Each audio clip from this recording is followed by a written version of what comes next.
You know how people always say you never really notice the exact moment something breaks? That it just feels broken all of a sudden? That's not true.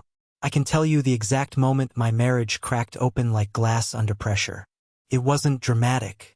There weren't fireworks. No screaming. No catching her in bed with someone else. Just a glance, a laugh, and a kiss that didn't belong to me. It happened at the annual holiday party for our company. The first one since they opened the new Chicago branch, where I'd been transferred 6 months prior. It was held in one of those modern rooftop lounges with LED lighting, an open bar, and fake smiles soaked in too many old fashions. I wasn't even planning on going, to be honest. I'd had a long week, and nothing about making small talk with execs and pretending I loved my job sounded appealing. But Kate convinced me, said it'd be good to show face and network with the higher-ups. She worked in PR, naturally social, always charming. She was used to these things. I wasn't. Still, I went. I wore the blazer she picked out. The one she said made me look so-ish. We showed up together, hand in hand. But the moment we stepped into the glowing buzz of the party, it was like I disappeared. She slipped away from me in a heartbeat, immediately finding her team near the bar. And him, Tyler, her project partner. I'd heard about him before, casual mentions in passing. He was the guy she spent long hours with finalizing presentations, going over client deliverables, sometimes working through weekends, because the deadlines were brutal. I'd been introduced to him once, briefly, at an onboarding mixer. He had that smooth, harmless energy, the kind of guy who called everyone man and boss, and talked about podcasts that made him sound smarter than he was. Kate had always brushed off my questions about him. Not defensively, not rudely, just casually, like it was beneath her to even acknowledge there was anything to question. "He's harmless," she said once, laughing. "Please don't become one of those guys." So I didn't. I trusted her. That was the deal, right? Trust is the foundation, the glue, the whole thing. And I believed we had that. Maybe I needed to believe it. But standing there at the party, clutching a drink I wasn't really drinking, I saw them before she saw me. And the glue cracked. She was standing close to him, closer than coworkers should be, closer than even close friends usually are. His arm was around her back, hand resting lightly, almost possessively, on her waist. It wasn't some quick hug or celebratory pat on the shoulder. It was familiar, comfortable, mate. They were laughing about something. She tilted her head back. That full laugh of hers, the kind that crinkles her nose. That used to be mine. That used to be something I earned. Now it was his. And then, the moment, he leaned in, kissed her on the temple. Not rushed, not unsure, and not a joke. A soft, deliberate kiss. And she let him. Didn't flinch. Didn't push him away. Didn't even glance around to see if anyone was watching. Until she saw me. We locked eyes. And for the first time in years, I didn't recognize the woman looking back at me. Her face froze, the smile dropped, and she pulled away from him, almost like it was reflex, like someone had told her she was being watched. And then, without missing a beat, she started walking toward me. Her heels clicking across the tile floor were louder than the music somehow. With each step, I wanted to ask 1,000 questions, but none of them formed in my throat. She stopped right in front of me, placed a perfectly manicured hand on my arm, and leaned in. "You're being insecure," she whispered. "Don't make this a thing." I blinked. What? Don't be weird about it," she added, plastering on that fake, PR-friendly smile as a coworker passed by. "You know I hate when you do that." "I do what, exactly?" She laughed. Not at what I said, at me. "God, you're acting paranoid again." The worst part wasn't her tone. It was the way she said again. Like this was a pattern. Like I had a history of making things up. Like I was the one inventing drama in my head. And just like that, in front of a handful of her team members, she turned the moment into a joke. A harmless moment of jealous husband syndrome. She sipped her wine, made small talk with someone behind me, and I was left standing there like a kid in trouble for asking too many questions. I didn't leave the party. Couldn't. That would have made it a thing. And Kate was always big on not making things into a thing. So I stayed. I smiled through clenched teeth and nodded during corporate toasts and laughed at stories I didn't hear. The food tasted like nothing. The lights were too bright. The music blurred into static. The only thing I could focus on was the sound of Kate's laugh. Not near me, not with me, but across the room. With him. That laugh used to be home. I don't know how long I stood there watching them. At some point, my manager patted me on the shoulder and said something about the Q1 projections. I nodded. I probably responded. I couldn't tell you what I said. I kept staring at them. She touched his arm when he talked. He leaned in too close when he whispered something. Her body language, open, relaxed, magnetic. It wasn't the way you act with someone you're just working with. And it wasn't new. That was what rattled me the most. You don't build that kind of ease overnight. This wasn't a one-time moment. This was the moment I saw it. The rest? God knows how long it had been happening. The worst part? I didn't say anything else to her that night. Not really. We left around the same time. She said goodbye to Tyler like they were coworkers who just wrapped up a good project. Professional, upbeat, nothing to see here. We rode the elevator down in silence. She scrolled her phone like I wasn't even there. And when we got in the car, she asked if I was mad. Not because she thought she'd done anything wrong, but because she knew I'd seen it. Are we doing this now? She asked, eyes still on the road. Because I'd rather not have a whole thing about your trust issues in the middle of a snowstorm. My hands clenched on the steering wheel. I almost said something. Almost asked her point blank. Are you sleeping with him? But I didn't. Because I already knew. And because the moment I asked, really asked, would be the moment it all became real. So I just drove. The windshield wipers did their quiet rhythm, scraping the night away. She hummed something softly under her breath. I stared ahead, blinking against the ache building behind my eyes. When we got home, she went straight to the bedroom, kicked off her heels, and started taking off her makeup, like it was any other night. I stood in the hallway, staring at the closed bathroom door, and I thought about how we used to be. The nights we'd spend binge-watching shows until 2 a.m. The long drives just to get out of the city. How she used to grab my hand in grocery store aisles for no reason. And how long it had been since she'd looked at me like I was the person she was happy to come home to. The party was supposed to be a celebration. A new chapter in our careers. A night to connect with coworkers and toast to success. Instead, it was the night I realized I was the only one still showing up to this marriage. And she had already started a new chapter, just not one that included me. After the party, something in me wouldn't go quiet. It wasn't just about the way she stood next to Tyler or that temple kiss, or the way she dismissed it all like I was the one being unreasonable. It was that sick, slow crawl of knowing. That sense that everything you'd ignored, everything you told yourself was just marriage stuff, suddenly added up to something much bigger. You ever dump 1,000 puzzle pieces on a table and not know what the picture is? That's what it felt like. But I was finally starting to see the edges line up. It started with a sound. 3 nights after the party, I woke up at 3:17 a.m. to the hum of the garage door opening. I blinked in the dark, groggy and confused. Kate wasn't in bed. Her pillow was cold. My first thought was that I was dreaming, but then I heard the soft thunk of the front door closing, the unmistakable rustle of her heels being slipped off. I waited. A few seconds later, she came upstairs, moving lightly, like she didn't want to wake me.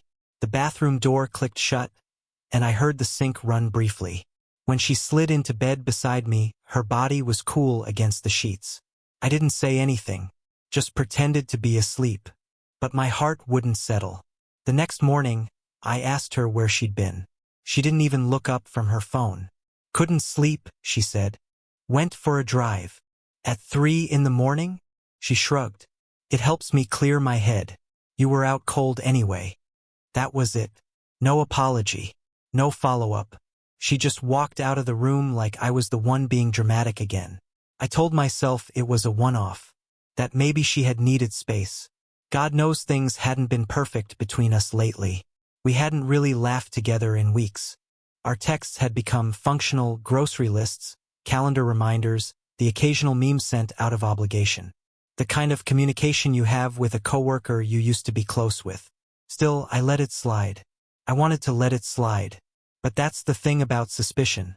Once it starts, it doesn't stop. It starts whispering all the time. Remember this? What about that? Why didn't you ask more questions? And when I finally started listening, I realized how loud it had always been.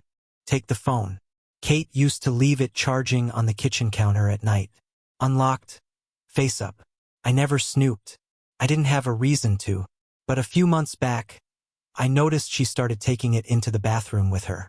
Even in the shower, it was either tucked in a towel or propped up against the sink. She added a passcode, new, longer. When I asked her about it, she smiled and said, "Work stuff. I handle client accounts, remember?" I nodded. Made sense. Except it didn't. One night while she was cooking, her phone lit up on the counter. Just a preview. A text that read, "You free to talk? Missing URN." I didn't see the name, just that message. She glanced at it and flipped the phone over without missing a beat. Later, she claimed it was her cousin, going through a breakup. Another piece. There was the new photo on her lock screen. Used to be one of us, taken at the lake last fall. She called it her favorite. One day, I glanced over and saw it had been replaced by some generic beach scene. A photo I didn't recognize. She said she needed a new vibe. That one didn't even bother me much at the time. Just a tiny corner piece in a big puzzle I hadn't started solving yet. I think what really shifted things, what made me stop pretending I was imagining it all, was our anniversary. October 12th. We'd been married 6 years. I booked a reservation at the little Italian place she used to love. Bought flowers. Even left work early to get home and clean up.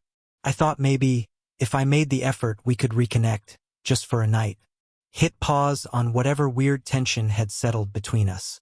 She walked in the door that night, gave me a tired half-smile and said she forgot. Completely forgot? I asked, trying to laugh it off. "I've had a crazy week," she said, tossing her bag onto the couch. "Tyler dumped a last-minute project on me. It's been non-stop." There it was. His name. Casual. Like a pebble dropped in water. She didn't even change. Just slipped out of her heels. Said she wasn't in the mood to go out.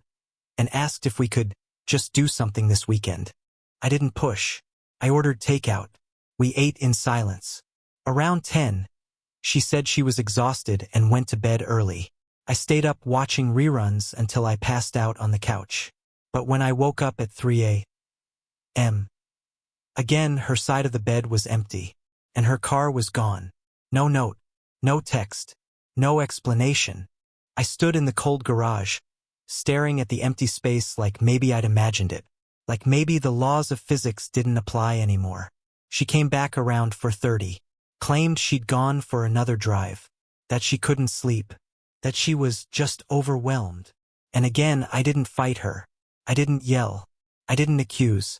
Because deep down, I was still hoping I was wrong. But I wasn't. That week, I started paying attention. Not obsessively. Not like some bitter detective trying to trap her. Just listening more closely. Watching the way she talked about Tyler. The way her eyes lit up when she mentioned something funny he said in a meeting. How she started working late more often, 3 nights in 1 week. How her business trips started popping up without warning. One day she'd be planning dinner. The next she'd have a flight to St. Louis for a client thing. No itinerary. No photos. No receipts. And then there was the quote on her messenger status. She always kept it blank. Didn't like clutter. But one afternoon, I noticed it read, "Sometimes freedom is the choice of silence." It hit like a gut punch. Poetic, vague, but not accidental. You don't post something like that unless you want someone to see it. Maybe not me. Maybe it was for him. I started remembering conversations from months ago. Ones I'd brushed off. Like when she said she felt stuck in routine. Or when she joked that marriage was just paperwork and predictable dinners. I'd laughed. She hadn't. Even the S*X had changed. Not just less frequent. More distant. Mechanical. Like checking off a chore. Then came the nights where she wasn't in the mood, rolled over and went to sleep without a word. None of that by itself proves anything. But when you put it all together, line it up and look at the whole picture, it's impossible not to see it. She was pulling away, piece by piece, laugh by laugh, lie by omission, and I was still standing there holding our wedding vows like they were a shield. I thought about confronting her a dozen times. Thought about grabbing her phone, searching her laptop, asking point blank, "Is there someone else?" But I didn't, because as much as I needed answers, I wasn't ready for them. Because once you ask the question, you have to be prepared for the answer. And I wasn't. Not yet. So I did what so many people do. I lied to myself, told myself it was stress, that we'd been out of sync before and found our way back, that I was being dramatic, that she wouldn't do that to me, to us. But the truth was already living in my house, sleeping in my bed, wearing a smile that no longer belonged to me. And I was starting to understand that maybe, just maybe, I wasn't paranoid. Maybe I was just finally waking up. It was a Thursday afternoon when I came home early. No warning. No text. I didn't even plan it. My last 2 meetings had been canceled, and I figured maybe I'd surprise Kate. Take her out for dinner, talk, do something normal. I was tired of walking on emotional eggshells. Tired of guessing what version of her I'd get each day. I just wanted one night that didn't feel like a chess match. I remember pulling into the driveway and seeing her car already parked. That struck me as odd. She'd said she was working late, wrapping up slides for a Monday pitch, another Tyler project. Still, I told myself she probably got out early, that maybe, by some miracle, we were both on the same page for once.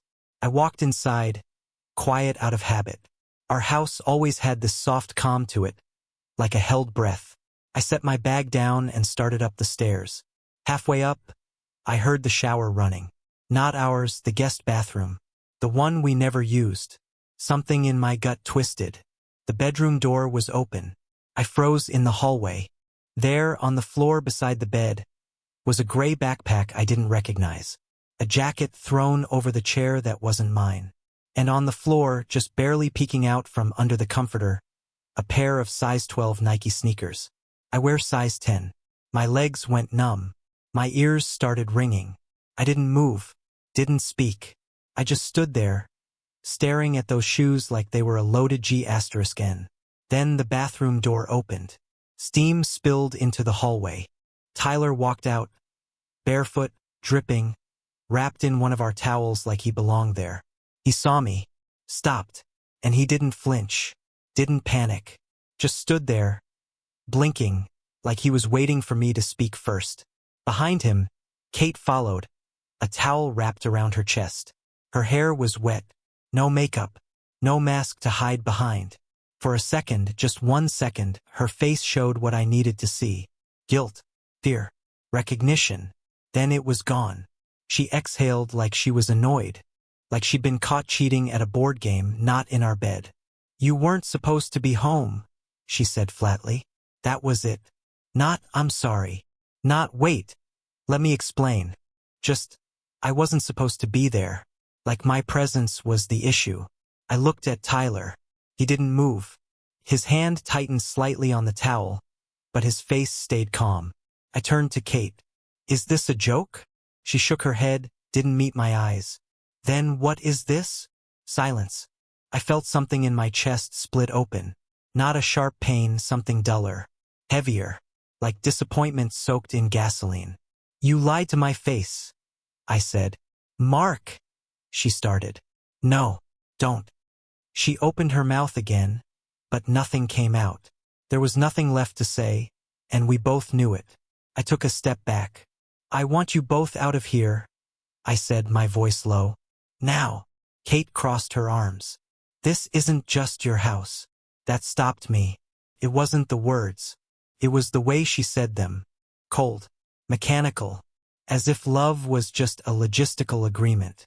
As if I was asking her to vacate a lease, not a life. Tyler finally spoke. "I think we should go," he said to her, not me. She hesitated, then nodded. They dressed in silence. I waited downstairs, gripping the edge of the kitchen counter like it was the only thing keeping me from sinking. When they came down, Kate didn't say goodbye. Didn't even look at me. They walked out the front door together. And just like that, my marriage was over. No screaming. No slamming doors.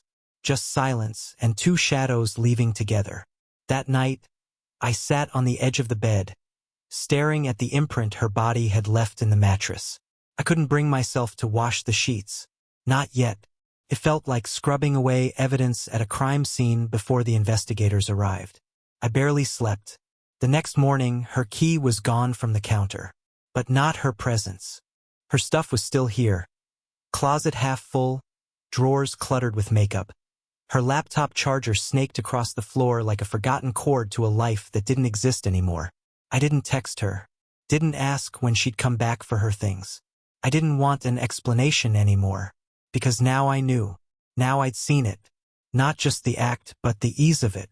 The planning. The comfort. The certainty that I wouldn't catch her. That even if I did, she could spin it. But she didn't even try.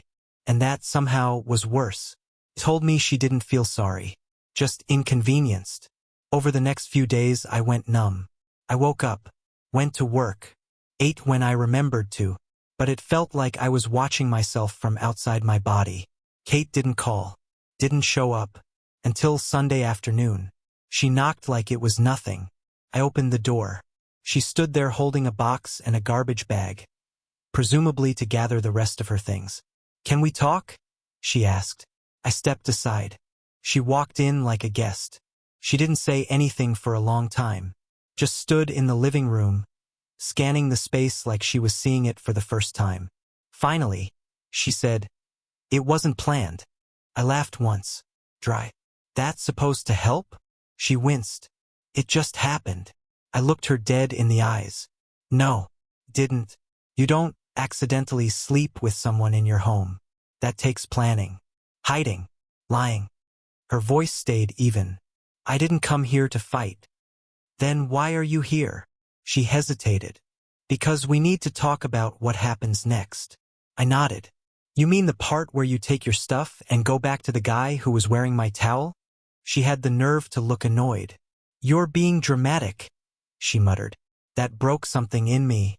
Dramatic. I stepped forward. "I came home to find my wife in bed with another man. A man you told me was just a colleague. A man you lied to me about for months. You let me sleep next to you, make dinner for you, ask you how your day was, and all the while you were screwing someone else. And I'm the one being dramatic?" She didn't respond, because there was nothing she could say. I pointed to the door. "Get the rest of your stuff. Don't come back." She gathered her things silently, and when she left this time, she didn't look back. I stood in the hallway, staring at the space she'd just walked through. I expected to feel relief, or rage, but all I felt was tired, so unbearably tired. I went upstairs, opened the bedroom window, and let the cold air in. I didn't cry. I didn't scream. I just stood there, letting the wind hit me in the face, until the numbness cracked enough for something else to seep through. Resolve. Because now I wasn't guessing anymore. Now there was nothing left to hide. It didn't take long for Kate to rewrite the story. Barely a week had passed since I found her with Tyler, and already I could feel the narrative slipping away from me. Out of my control, reshaped by someone who knew exactly how to spin the truth into something digestible. She didn't reach out after she moved her things out of the house. No calls, no texts, nothing. But our mutual friends started acting weird, quiet, hesitant. A couple of them sent awkward messages like, "Hey, just checking in. Hope you're okay." With that extra polite tone people use when they don't want to take sides but already have. Then Sarah, one of Kate's oldest friends, someone I'd considered a friend of mine, too, finally said it. "I heard you've been having a rough time lately," she said carefully over coffee. "Kate's really worried about you." I blinked. "Worried?" "Yeah," she said, lowering her voice. She said, "You've been kind of unstable." That was the word she used. Unstable. She told me you've been dealing with some stuff emotionally. That maybe the move to Chicago put a lot of pressure on your relationship. She said she tried to be there for you, but it just got to a point where she couldn't handle the jealousy anymore. I stared at her, stunned. "Jealousy?" Sarah nodded gently. I'm not trying to take sides. I'm just saying what she said. That things started falling apart months ago. That you didn't trust her. That you were tracking her phone, accusing her constantly, pulling away. I almost laughed. The gall of it. The irony. I was the one who'd swallowed my doubts. The one who'd stayed silent when things felt off. The one who had trusted too much for too long. And now, somehow, I was the unstable one. The villain in the story she was painting. She said Tyler was a friend who helped her through it, Sarah continued. But that nothing happened until after you two separated. There it was. The rewrite. She hadn't cheated, not really. She'd escaped. Found comfort in someone else after being emotionally neglected. What a neat little edit to the timeline. I said nothing, because if I started unraveling her version of events, I wouldn't stop. And people didn't want the complicated truth. They wanted the easy one. The one with a beginning, middle, and end. A story that made sense and didn't make anyone uncomfortable at brunch. So I said thank you, said I appreciated her concern. Smiled like a man who understood he was now a character in someone else's fiction. But inside, I burned. Because Kate hadn't just betrayed me physically. She was erasing me. Piece by piece, she was turning me into the problem so she could be the solution. I stayed quiet publicly. I didn't go posting on social media. I didn't start calling friends to set the record straight. It would have looked desperate, defensive, like the exact kind of behavior she was accusing me of. Instead, I got organized. I started collecting things. Not in a creepy, obsessive way, just smart, calculated.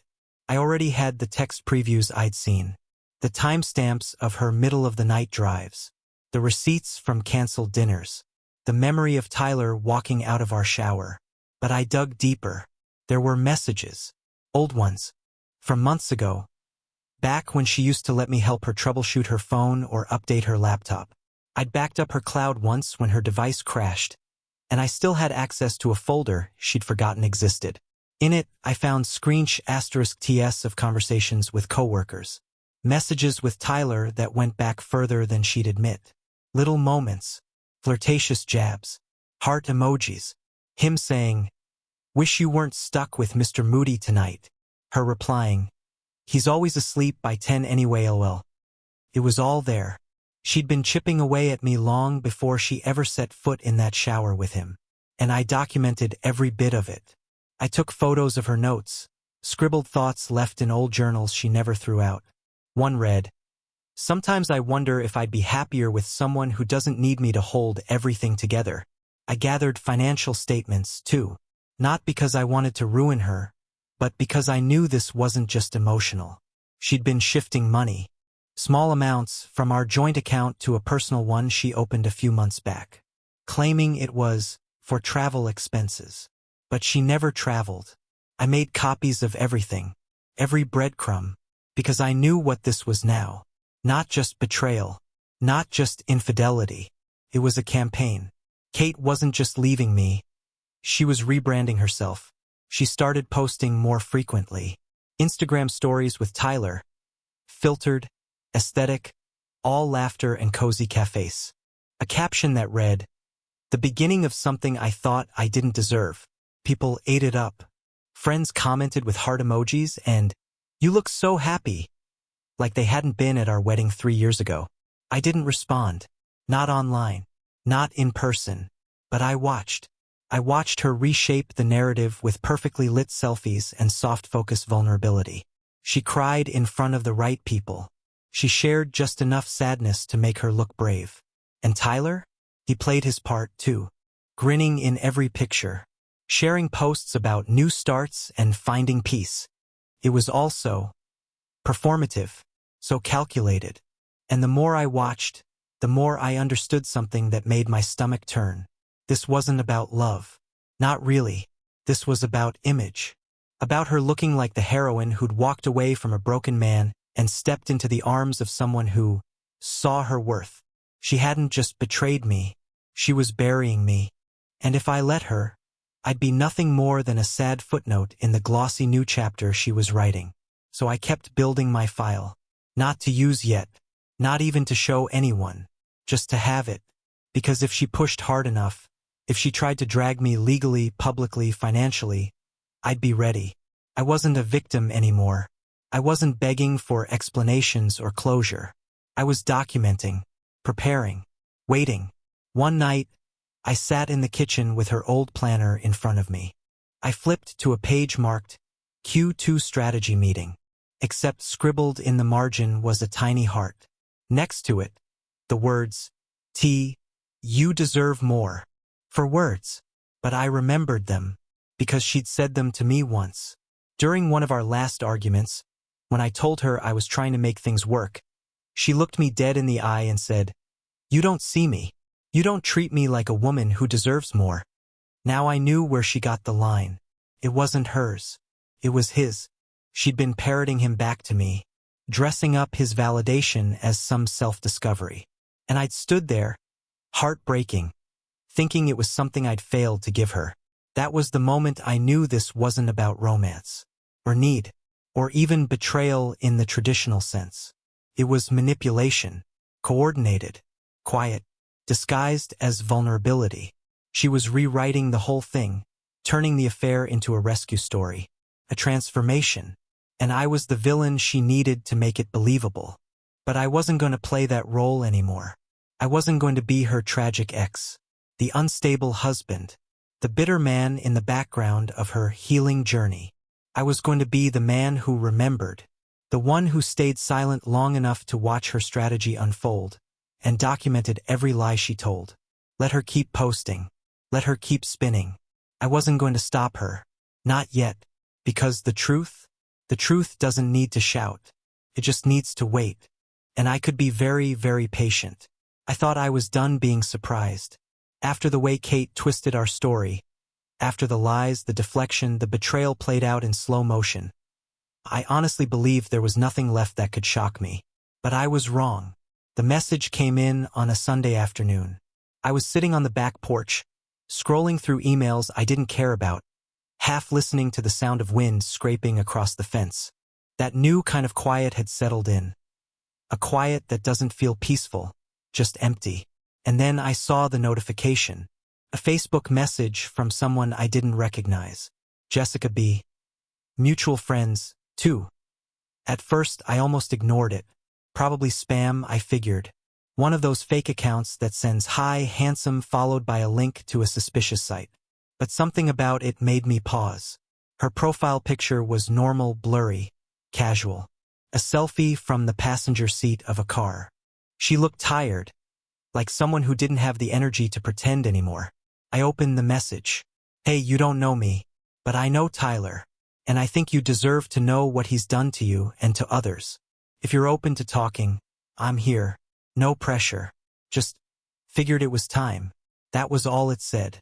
I sat there staring at the screen for a long time. My first instinct was defensiveness. Suspicion. Was this some friend of his trying to bait me?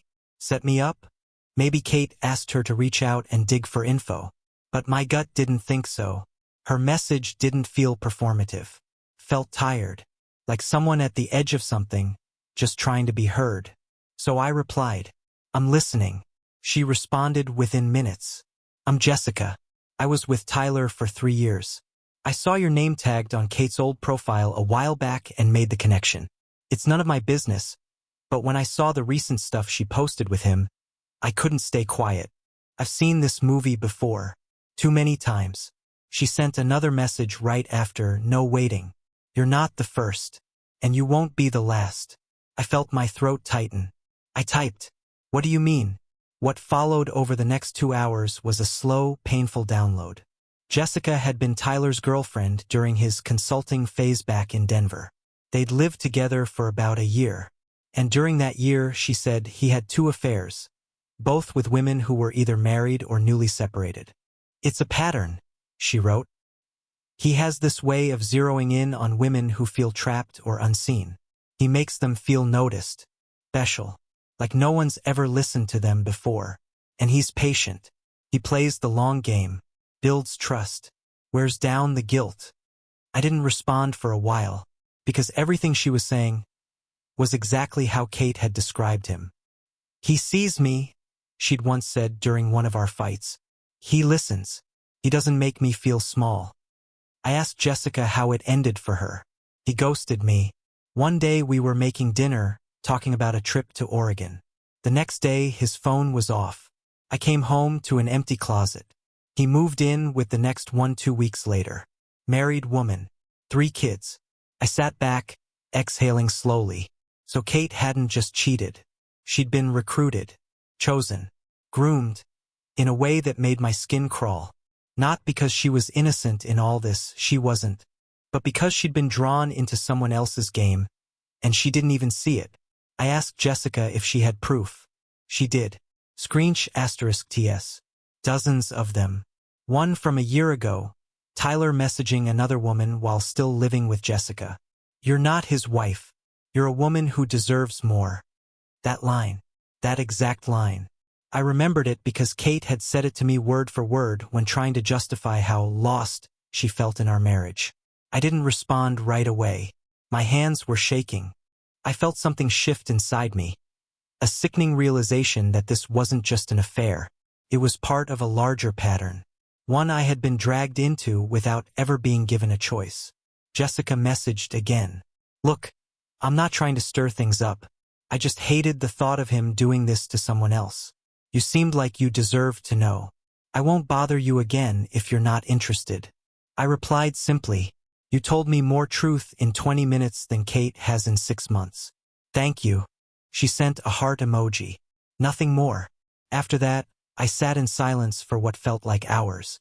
I thought about Kate, about how she'd painted herself as the victim of my emotional unavailability, about how she'd spun a narrative that made Tyler seem like a gentle lifeline in her time of need, a romantic rescue, when really he was a storm, and she was just the next house on his path. I didn't sleep that night. I didn't even try. I just replayed every moment I'd ever doubted myself. Every time I'd bitten my tongue instead of asking her where she was.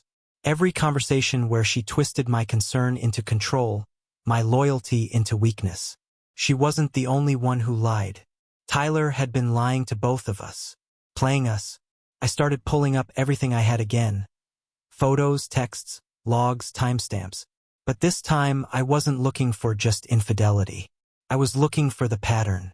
I started making a timeline, day by day, message by message, when her behavior changed, when she stopped using pet names, when she started sleeping with her phone under her pillow, when the work trips lined up with weekends I found charges at hotels nowhere near her clients.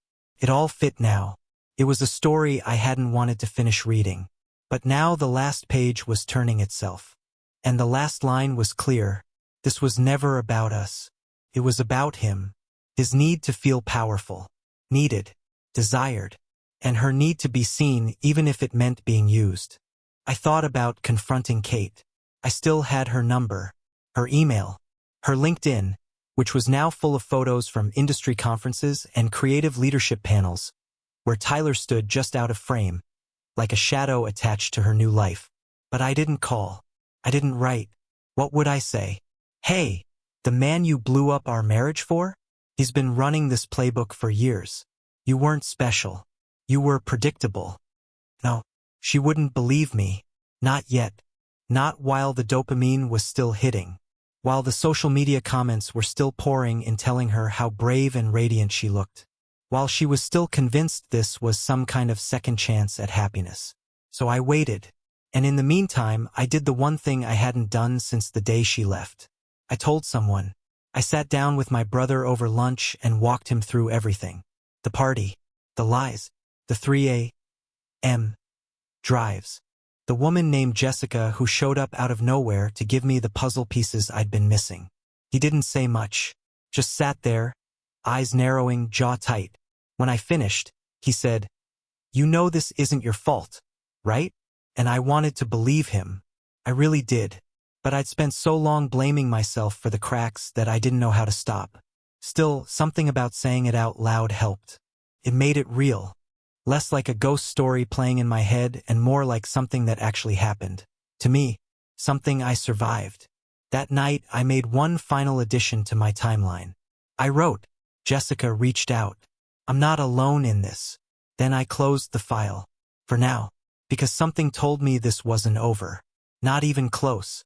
A week later, I got an unmarked envelope in my mailbox. No return address.